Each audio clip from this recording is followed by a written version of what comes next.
মুর্শিদাবাদের সুজয় কিভাবে সুজি হলো? এই তো দীর্ঘ ইতিহাস, বিরাট বড় একটা ইতিহাস তুমি জিজ্ঞাসা করে ফেললে।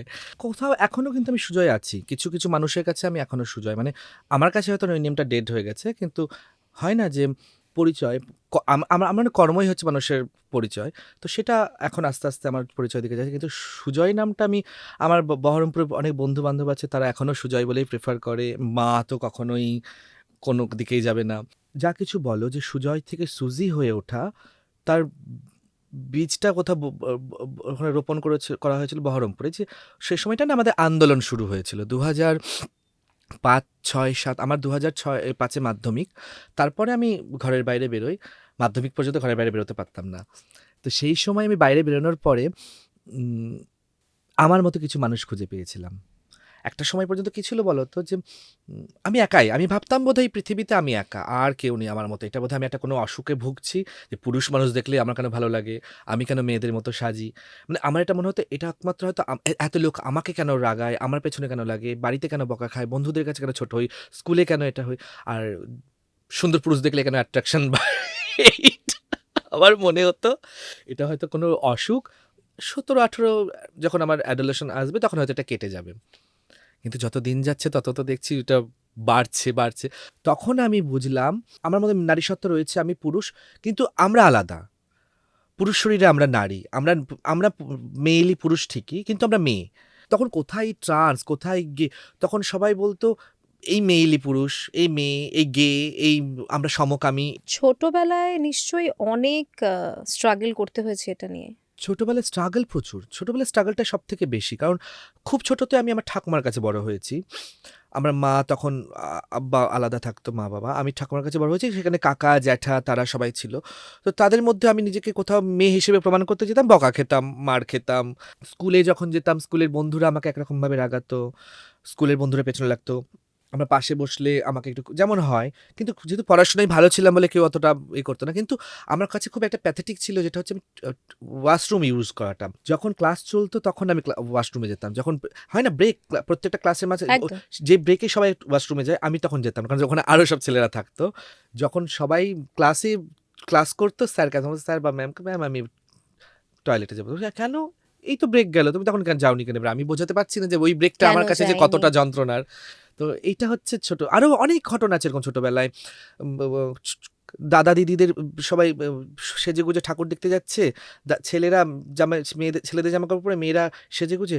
আমার ভেতরে কষ্ট হচ্ছে যে আমি আমার ওই জ্যাঠতো দিদি, আমার কাজিনের মতো আমি ড্রেস পরে বেরোতে পারছি না, আমাকে একটা ছেলেদের ড্রেস পরে যেতে হচ্ছে। আমার আমি তারপরে আস্তে আস্তে যখন আরো ছোট হলো, বড় হলাম, স্কুল লেভেলে এলাম, তখন আমি আইব্রো করা শুরু করলাম, মার কাছে মার খেতাম। কেন তুই আইব্রোজ করবি, এটা তো তোর জন্য না, এটা তো মেয়েদের। কিন্তু আমি বোঝাতে পারতাম না, ওটার মধ্যে কোথাও গিয়ে আমার একটা প্রজাপতি হওয়ার, স্যাটিসফ্যাকশন। শুঁয়োপোকা থেকে প্রজাপতি হওয়ার একটা প্রথম ধাপ। তো এই প্রজাপতি হয়ে ওঠাটা খুব কষ্টের। মানে এই এত কষ্টের আমি তোমাকে বলে বোঝাতে পারবো না। মানে অনেক রকম উদাহরণ আছে এরকম, অনেক, প্রত্যেকটা পদে পদে রাস্তায় চলতে যেতেই পাশের ছেলে বলে বসতো, পাড়ার মেয়েরা বলে বসতো লেডিস যাচ্ছে, মেয়েলি যাচ্ছে, হিজড়ে যাচ্ছে। এবার আমার কাছে এগুলো খুব যন্ত্রণা লাগতো, তখন হতো জন্য আমি মনে হয় গিলটি ফিল, আমার একটা রিগ্রেট ফিল হতো আমার মধ্যে, যে আমি মনে হয় কিছু খারাপ করছি, আমি মনে হয় সমাজের সাথে মিলিয়ে নিতে পারছি না, আমি মনে হয় এদের মতো না। কিন্তু থামতাম না, কেউ থামাতে পারতো না এত কিছু করেও। বাড়ির লোক ভাবতো মেরেই হয়তো সোজা করে দেবো, আরও উল্টারও বেশি হতো। স্কুলের স্যাররা বলতো, আমি আইব্রো স্কুলে যেতাম, স্যাররা নিজেদের মধ্যে স্টাফ রুম আলোচনা করতো। আমার আমার আমার একজন স্যার ছিলেন আমাদের খুব রিলেটিভের মধ্যে, আমার মাকে খুব চেনেন। আমার মাকে বলতো, তোর ছেলে তো আইব্রো স্কুলে আসে।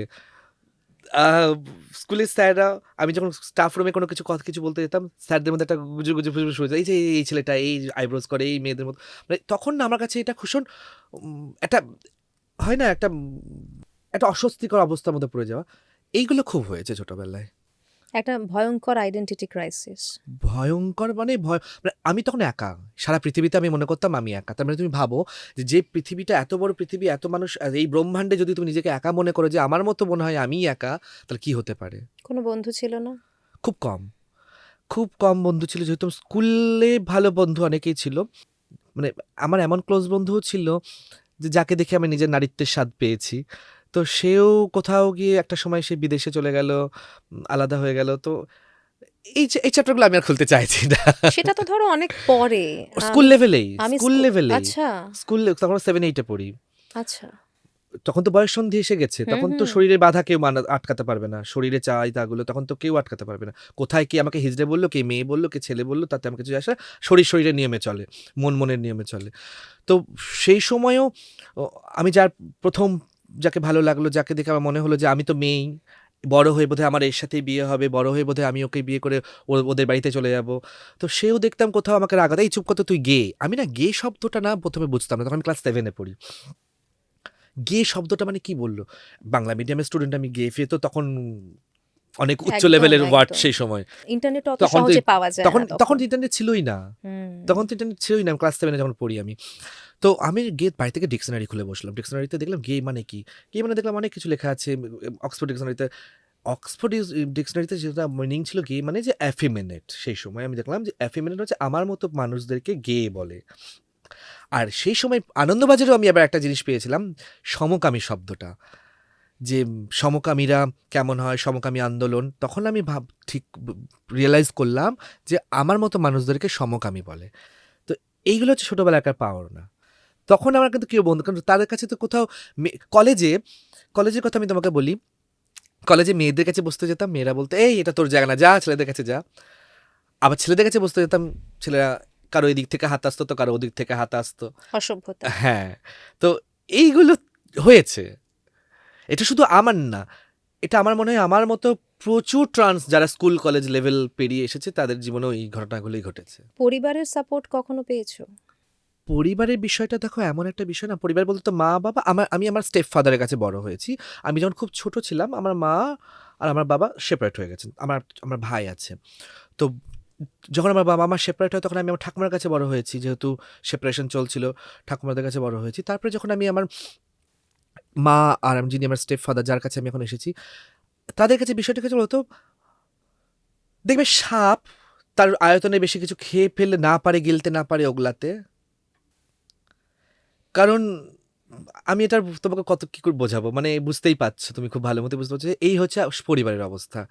তাও ক্লাস কলেজ লেভেল পর্যন্ত, স্কুল লেভেল পর্যন্ত তারা ভেবেছিল যে আমি বড় হয়ে ডাক্তার হব, ইঞ্জিনিয়ার হব, এরকম। কিন্তু আমি ক্লাস মানে মাধ্যমিকের পরেই না আমি গ্রুপ থিয়েটার আমার অভিনয় জীবনটাই শুরু হয়েছে বহরমপুরে। বহরমপুরে বিখ্যাত একটা নাটকের দল সেই সময়, এখনও খুব ভালো। আমার জন্ম সেই দলেই, ঋত্বিক বলে একটা নাট্য সংস্থা আছে। সেই ঋত্বিকে আমার মানে আমার অভিনয়ের হাতে খড়ি। তো আমি অভিনয়টা যখন করতে ঢুকলাম মাধ্যমিকের পরে, আমার বাবা মা ভেবেছিল আমি বড় হয়ে ডাক্তার হব, আরও বেশি পড়াশোনা করবো। কিন্তু আমার কোথাও গিয়ে ভালো লাগাটা ছিল ওইখানে। আমি মনে মনে স্বপ্ন দেখতাম যে আমি বড় অভিনেতা হব, বড় জায়গায় যাব, গাড়ি হবে, বাড়ি হবে, অভিনয় করেই সব হবে।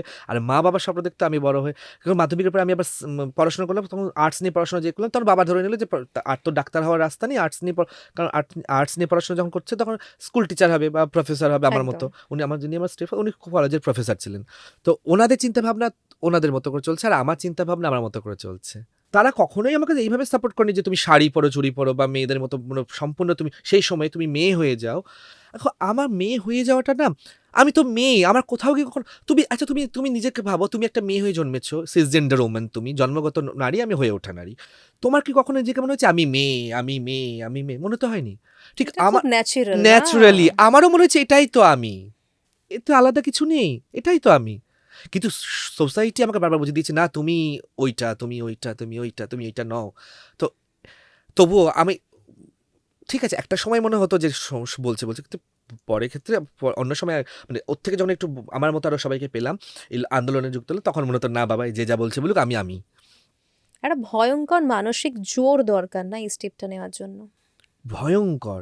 মানে তুমি ভাবো, পরিবারের বিরুদ্ধে যাচ্ছ, সোসাইটির বিরুদ্ধে যাচ্ছ, কাজের জায়গার বিরুদ্ধে যাচ্ছ, কাল তোমার কি হবে তুমি জানো না। এই কাল কেন, মানে এই মুহূর্তের পরের মুহূর্তে তোমার কি হবে তুমি জানো না। তুমি যদি এই যে ডিসিশনগুলো আমরা নিব, কারণ এটা তো বেঁচে থাকার লড়াই। ডিসিশন বলে এটা তো এমন নয় যে আমি যুদ্ধ করতে চলেছি, চলো রে রণসাজে সজ্জিত হয়ে চলো, তা তো নয়। এটা তো আমার জীবন। আমার জীবন যেভাবে চলবে, এ তো মূল মানে নদীর স্রোতকে বলে দিতে হয় যে তুমি এদিকে যাও, স্রোত তো নিজের রাস্তা নিজে খুঁজে নেয়। তা আমাদের জীবনটাও তো তাই, যে এটাই তো আমাদের জীবন। একটা সময় আমাদেরকে বাঁধ দিয়ে আটকে রাখা হয়েছিল, বাঁধ খুলে গেল কখন? যখন আমি আমার মতো আরো মানুষ পেলাম, স্রোত বাঁধ খুলে স্রোতের দিকে এগোতে থাকলাম যে আমি এটাই। এবার আমি নখ বড় করতে লাগলাম আরো বেশি করে। আমার এবার কি হতো সেই সময় না শাড়ি তো পরতে পারতাম না, সালোয়ার তো পরতে পারতাম না। সালোয়ারের কি পিস কিনে নিয়ে এসে শার্ট বানিয়ে পরতাম। দুধের স্বাদ ঘোলে মেটানো বলে না? তো আমার আমি বলব না সেই সময় কোথাও গিয়ে যখন একটু বড় হয়েছি স্কুল লেভেল মাধ্যমিক লেভেল পেরিয়ে গেছি। যখন আমাদের ওই আরো সব বন্ধু-বান্ধব হয়েছে, আরো সবার সাথে আলাপ আলাপ হয়ে গেছে হয়েছে তখন। আমার মতো যারা আমার মা কোথাও গিয়ে মনে হয়তো বলে না যে মা সব জানে, ফিল করতে ফিল পারে করতে পারে। মায়েরা। মা তুমি সবার চোখে ধুলো দিতে পারবে, মার চোখে ধুলো দিতে পারবে না। আর মা হচ্ছে এমন একটা জিনিস যে মনেও নিতে পারে আবার মেনে নিতে পারে, এরকম একটা ব্যাপার। হঠাৎ একদিন দেখছি আমার মা খুব সুন্দর একটা সালোয়ারের পিস কিনে নিয়ে এসেছে, এটা দিয়ে আমাকে শার্ট বানিয়ে দেবে বলে। আমি তখন ভাবলাম বাবা মা, এটা আমার কাছে একটা বড় প্রাপ্তি সেই সময়। আস্তে, আস্তে আমি তখন খুলতে লাগলাম আরো বেশি করে নিজেকে। এবার বন্ধুরা আমার বাড়িতে আসা যাওয়া শুরু করে দিল। আমাদের আন্দোলন শুরু হলো। আমি বহরমপুর থেকে কলকাতায় আসা শুরু করছি।